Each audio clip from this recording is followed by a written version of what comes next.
ሰላም እንዴት ናችሁ? ደህና ናችሁ? እንኳን አደረሳችሁ ለፋሲካ በዓል። በዓሉ የሰላም የደስታ ያድርግልን።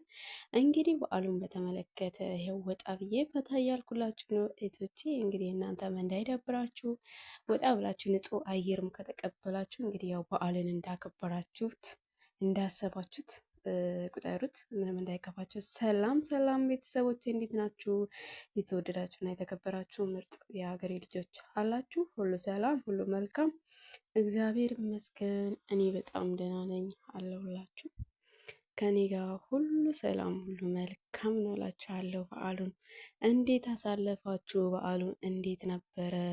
ከኔ ጋር ሁሉ ሰላም ነው እግዚአብሔር ይመስገን። እንግዲህ ያው በሰው ሀገር በዓሉን ብናከብርም ያው ሞልቶልን ወይም ደግሞ ሁሉ ነገር ተሳክቶልን ባናከብረውም በልባችን ካሰብነው በራሱ ትልቅ ነገር ነው። እግዚአብሔር የፈቀደ ቀን ሀገራችንን ገብተን በዓሉን እናከብራለን።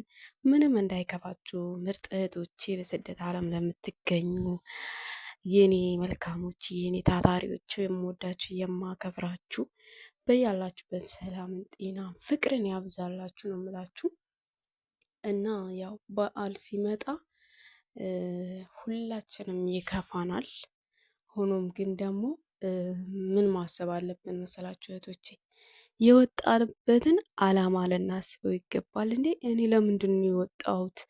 እኔ የወጣሁት እኮ ሰርቼ ተለውጬ ሀገሬ ገብቼ ከቤተሰቦቼ ጋር በዓልን ለማክበር ነው።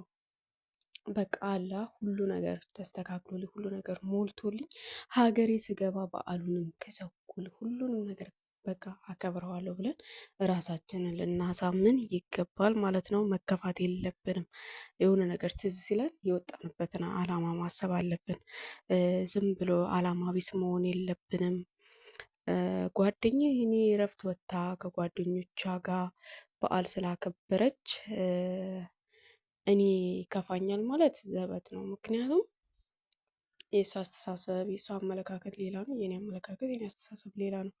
ምክንያቱም አንዳንድ ሰዎች የሚገርመኝ ነገር ቢኖር በቃ የወጣንበትን አላማ ረስተን ከዛም በኋላ ወጥተን የምናጠፋው ወጥተን የምንሰራው ወጥተን የምናደርገው ነገር ምንም አይታየንም ማለት ነው። እናንተ በወር ውስጥ ያገኛችሁትን በአንድ ቀን ከጓደኛዬ እኩል ከእሷ እኩል እሷ ያደረገችው ፉክክር አለ። ይሄ ነገር መሆን የለበትም። በቃ አንቺ የወጣሽበትን አላማ ታውቂያለሽ። በሀገርሽ ነው ሁሉም ነገር የሚያምረው። በሀገራችን ሆነን እንደፈለግን ሆነን እናከብረዋለን። በሰው ሀገር ባይመቸንም እንኳን በሀገራችን ስንገባ። ስለዚህ እነሱ ወጥታ አክብረዋል ብላችሁ አይምሯችሁም ማስጨነቅ የለባችሁ፣ መከፋት የለባችሁም። እናንተ መከፋትና ማዘን መጨነቅ ያለባችሁ ሰርታችሁ ተለውጣችሁ ገንዘብ በእጃችሁ ይዛችሁ ትልቅ ደረጃ ደርሳችሁ እግዚአብሔርን እያመሰገናችሁ ትልቅ ቦታ እግዚአብሔር አድርሰኝ ፈጣሪን ለምነን ሆነ ከስደት እስኪ ስደት በቃሽ በለኝ ስደት ይብቃችሁ በለ እስኪ የኢትዮጵያ ልጆች ብለን ፈጣሪን ለምነን ወደ ሀገራችን በሰላም እንዲያስገባን በሰላም በቃ እንዲወጣን በሰላም እንዲመልሰን መጸለይና እግዚአብሔርን መለመን ያለብን እንጂ መከፋት፣ ማልቀስ፣ ማዘን ተገቢ አይደለም። እህቶቼ የወጣንበትን እንወቅ፣ የወጣንበትን አላማችንን እናስበው። ከምንም በላይ ማለት ነው። አይመችሽ አይደለም ትንሽ 10 ደቂቃ ወጥተሽ ሱቅም ሊሆን ይችላል።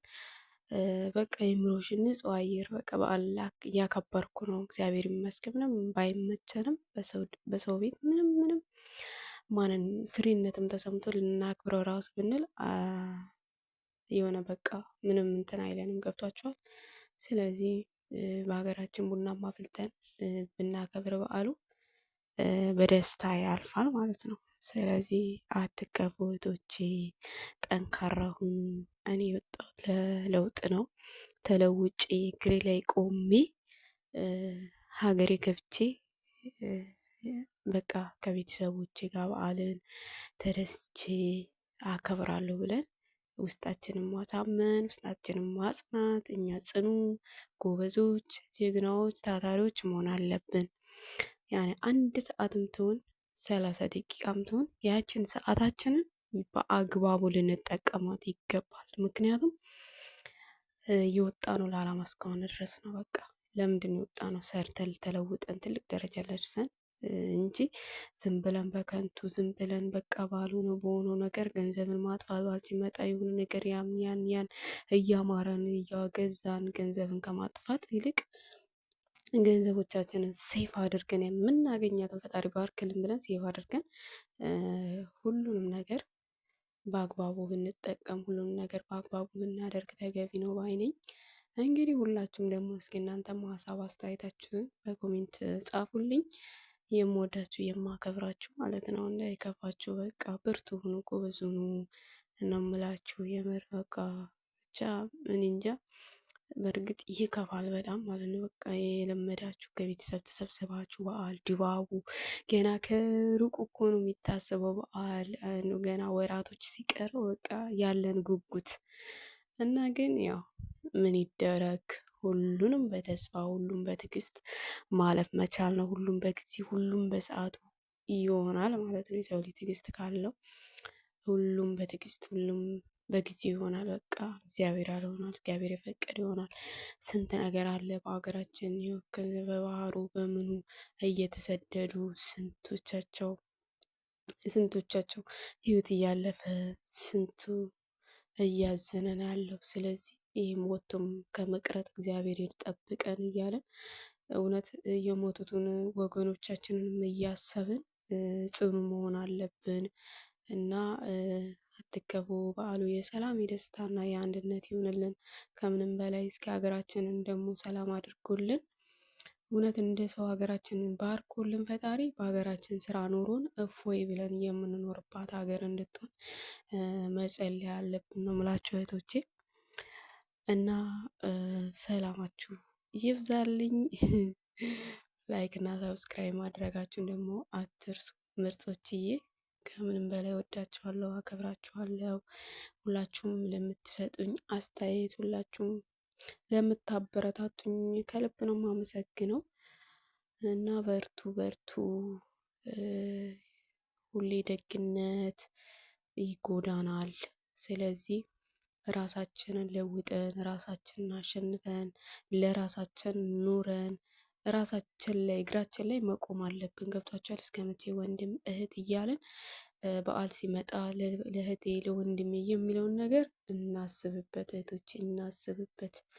አንቺ ራስሽ ላይ እግርሽ ላይ ካልቆምሽ ነገ ኢትዮጵያ ብትሄጂ አሁን ባለ ሰዓት የመዘዝሽው ባለ ሰዓት የሰጠሽው ነገ ዶልቼ ማለት ነው ዶልቼ ብታጪ 10 ሳንቲም ብታጪ ማለት ነው ተመልሼ ወደ ስደት። እንግዲህ ያው ስደት መምጣቱ አመት መቁጠሩ ምንም ተገቢ ምንም እንትን አይደለም። ገብቷችኋል? ፋይዳ አይደለም የለውም። በቃ አመት መቆጠር ፋይዳ የለውም። ግን ገንዘብን ሴቭ ማድረግ መቻል አለብን ጋይስ። ገንዘባችንን የምንሰራው ሴቭ